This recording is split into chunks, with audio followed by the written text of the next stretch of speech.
Bagi banyak orang, hari tidak benar-benar dimulai sebelum aroma ini menyapa indera penciuman.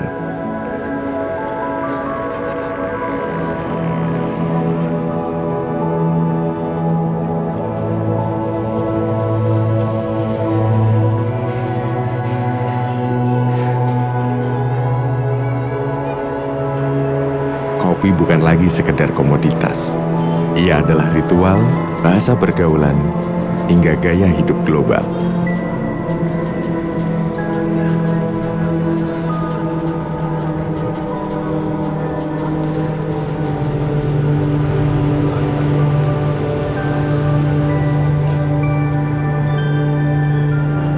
Di balik setiap sesapan yang kita nikmati, ada perjalanan panjang dari lereng gunung hingga ke meja saji. Namun, seringkali kita lupa, ada tangan-tangan yang menjaga rahasia rasa.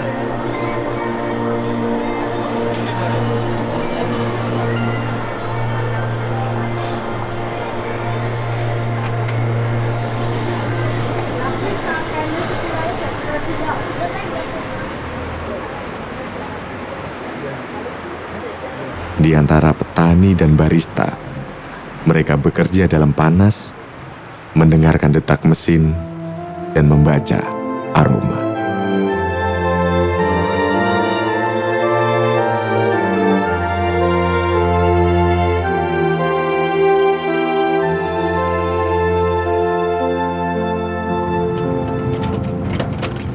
Selamat datang di 168 Rose Studio.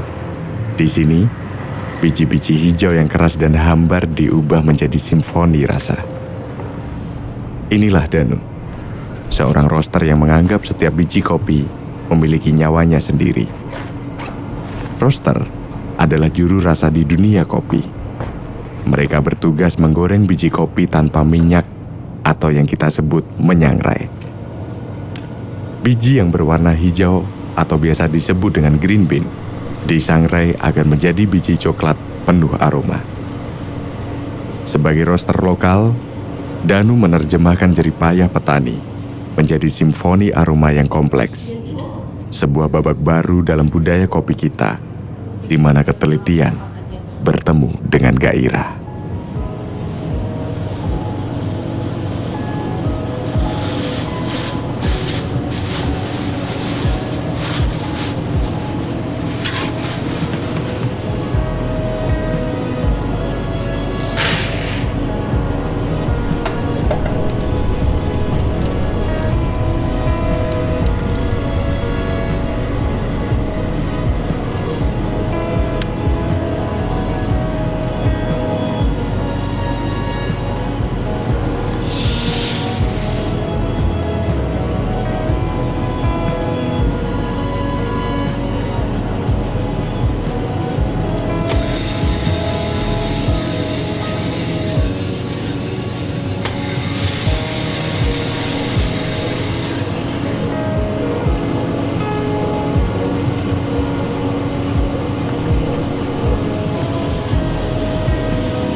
Perkenalkan, untuk nama sendiri Wahyu Nugraha Danu, biasa dipanggil Danu.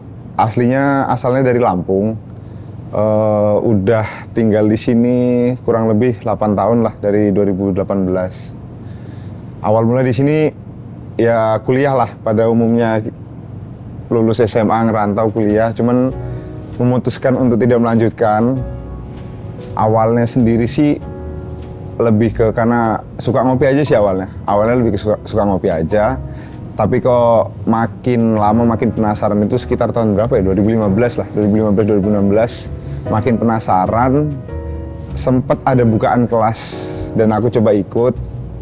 Dari situ ya di kelas itu sebenarnya ada ngebrew juga gimana, nyeduh gimana, logika nyeduh gimana, terus ada roasting juga, dan paling basic dari industri ini sebenarnya sensori ya. Kalau awal dulu itu lebih ke aku bikin RAB ya kasarannya.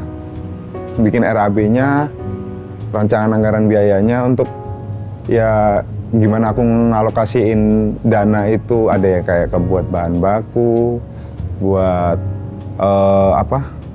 equipment penunjang. Awal dulu malah ngebangun roastery belum ada mesin roasting, masih sewa di beberapa kawan yang punya mesin roasting. Untuk di awal itu aku masih target ini siapa? Home brewer atau coffee shop, cuman terfokus ke manual brew dulu, peruntukan manual brew, karena secara kuantiti kalau peruntukan manual brew nggak terlalu banyak ya. Beda ketika untuk kebutuhan espresso base kayak kopi susu, itu butuh kuantiti yang lumayan. Untuk langkah pertama biasanya analisis dulu ya si green bean-nya. Kayak pertama kita timbang dulu untuk nyari tahu densitas atau kepadatan biji kopinya. Biasanya satuannya gram per liter. Terus moisture atau kadar airnya. Kalau kadar air sendiri kebetulan kita dapat informasi dari petani. Biasanya range per biji-bijian itu atau kayak palawija bisa disebut, itu bisa di angka 11-12%. Dari situ kita sudah analisis, sudah kita ukur segala macam si green bean-nya, kita analisis di pasca panennya. Pasca panen, varietas, terus originnya daerah mana, itu jadi acuan buat kita ngebentuk plan roast. Nah setelah udah kita analisis, kita bentuk tuh plan roast-nya. Misalkan kopi A, itu bakal kita arahin kemana, itu kita cantumin tuh di plan roast. Kayak contoh bakal mau ngelakuin dryingnya berapa persen dalam waktu berapa menit, terus maillard fasenya mau berapa persen dalam waktu berapa menit, lalu developnya mau berapa persen dalam waktu berapa menit. Itu berdasarkan mau kopi yang nanti sudah dihasilin itu bakal mau ke peruntukannya ke filter kopi atau ke espresso kopi. Udah dibikin blend roastnya, baru kita coba sampel roast dulu yang pertama. Buat menguji blend roastnya bakal sesuai target atau tidak. Kalau emang sesuai, ya blend roast itu yang kita pakai. Kalau tidak sesuai, paling cuman ada penambahan adjust sedikit lah. Oh ini cuman kurang di sini nih bagian kayak contoh ini terlalu asam, mungkin dimaksimalin sweetness-nya. Udah paling kurang lebih seperti itu.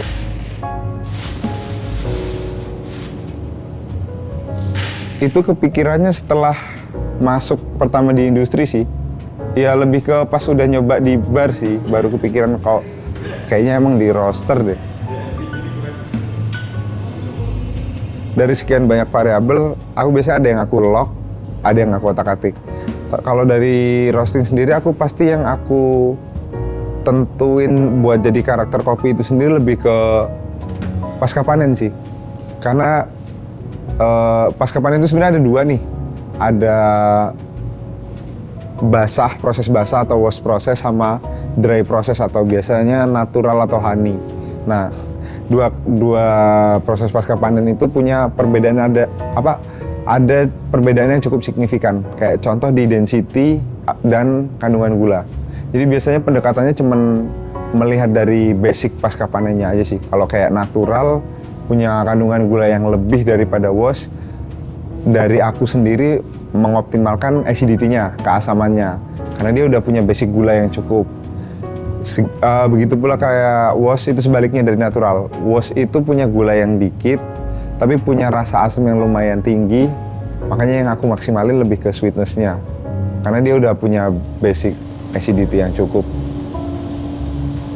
Jujur kalau dari roasting sendiri untuk filosofi, menurutku terlalu agak rancu ya. Karena kalau di filosofi kan, aku lebih karena ini berbicara angka sih. Kalau dari aku pribadi, aku ngerosting tuh lebih suka karena ada olah datanya. Dalam arti olah data itu dengan aku dapat kopi dari daerah A, B, C, D, itu aku main data aja dengan cara roast log-nya.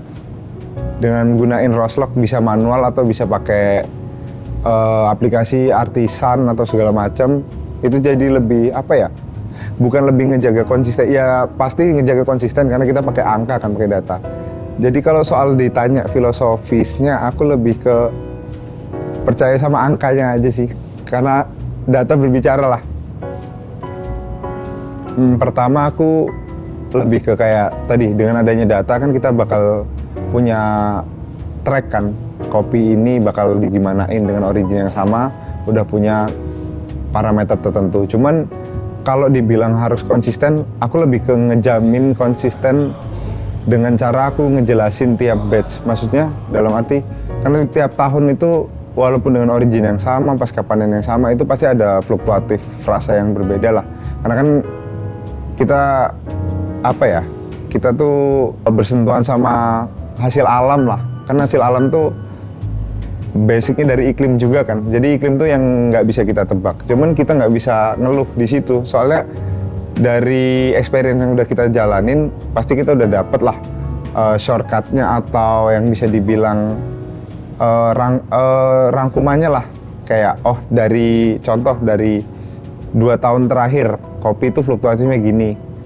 Pasti kita dapat average-nya atau rata-ratanya lah, cara pendekatan atau cara ngatasin masalah ketika punya fluktuatif rasa yang kok beda. Malah paling penting ya, maksudnya kalau udah gerak ke, apalagi kita kasarnya jadi jembatan buat ke hulu ya. Hulu tuh bisa contoh barista atau penyeduh rumahan atau peminum. Dimana kita harus tahu juga bahan baku yang kita pakai kan dari petani ataupun prosesor ya. Ada juga lain, kan ada yang pernah ada istilah yang petani dan prosesor itu bisa dikatakan pengaruhnya ada 60%, roaster itu ada 30%, sisanya itu bisa barista atau penyeduh rumahan.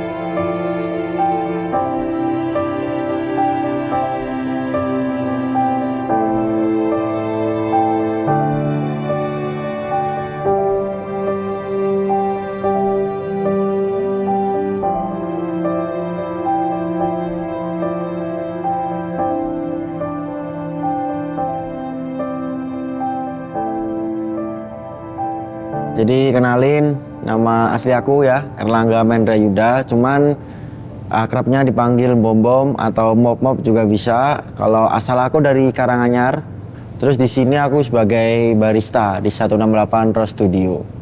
Oke, terjun di dunia barista ya. Awalnya tuh iseng sebenarnya, iseng karena pandemi COVID 2020 kan. Ada kawan lah buat coffee shop, terus aku iseng daftar jadi barista. Akhirnya kok ternyata asik, akhirnya keterima kuliah di Jogja coba part-time jadi barista sampai sekarang semester 10. Sangat berpengaruh sih menurutku. Kalau nggak ada roaster ya kita sebagai barista ya serving kopi hijau atau green bean, kopi yang belum disangrai seperti itu. Kalau cupping mah hampir setiap minggu ya, sama roaster ya apalagi ya, karena kebetulan kalau di sini tuh biasanya tiap minggu kita ada roasting beans baru dan lain-lain gitu. Jadi kita sebagai barista pun juga diajak buat mencoba. Oke, kalau sebelum untuk serving ke customer ya jelas diperhatiin. Sebenarnya nggak cuman roastingannya aja, tapi juga kopinya gitu. Aromanya dulu ya, aromanya aku cium. Terus habis dari aroma aku ngeliat warna itu buat tahu kira-kira profil roastnya gimana. Gitu-gitu kan. Terus habis itu baru dari kepadatan. Jadi biasanya itu kopinya itu aku bejek di meja biar aku tahu seberapa padat si kopi itu. Karena 3 variabel itu nanti bisa jadi acuan buat aku ketika nge-serving kopi itu ke customer buat aku bikin rumusnya lah bahasanya. Sangat penting sih ya, karena menurutku ya barista sama roaster tuh saling berhubungan lah, saling bersinergi lah. Maksudnya kalau ada roaster nggak ada barista pun juga nggak bisa, siapa nanti yang serving ke customer gitu. Kalau ada barista nggak ada roaster pun juga nggak bisa gitu loh. Menurutku sudah. Karena ya aku melihat pas pertama aku masuk dunia kopi itu kan 2020 ya, udah sangat beda lah sekarang, udah ada pertumbuhan baik dari segala segi di industri lah, kayak dari baristanya, dari roasternya pun juga gitu. Jadi dan bahkan sekarang karena mungkin di sosial media informasi sudah cepat ya, bahkan pun customer awam pun dia terpapar oleh informasi roasting itu seperti apa, dan dia menjadi ada sedikit knowledge lah perkara itu. Dan kadang-kadang hal seperti itu pun juga mereka datang ke Slow Bar kesini pun mereka kadang-kadang juga menanyakan itu gitu. Jadi menurutku sudah sangat diapresiasi sih dengan sesimpel mereka mau belajar apa yang dipelajari oleh roaster. Semoga customer makin aware lah sama apa yang mereka minum, makin tahu kalau minum kopi itu baik buat kesehatan ya, bukan kesebalikannya. Karena kan beberapa dari kita kan masih ter-brainwash ya, kalau minum kopi itu bikin asam lambung lah, minum kopi itu harus pakai gula lah atau apa-apa. Aku pengen customer lebih melek ke situ sih, karena kopi itu sebenarnya selain enak tuh bagus buat kesehatan juga. Dan ya aku harap customer tuh minum kopi kayak di negara Skandinavian lah, sehari itu bisa sampai 5 cup. Kalau orang Indo kan masih 1 sampai 2 cup. Ya aku berharap pertumbuhan industri kopi bisa sampai segitu, nanti keren banget sih.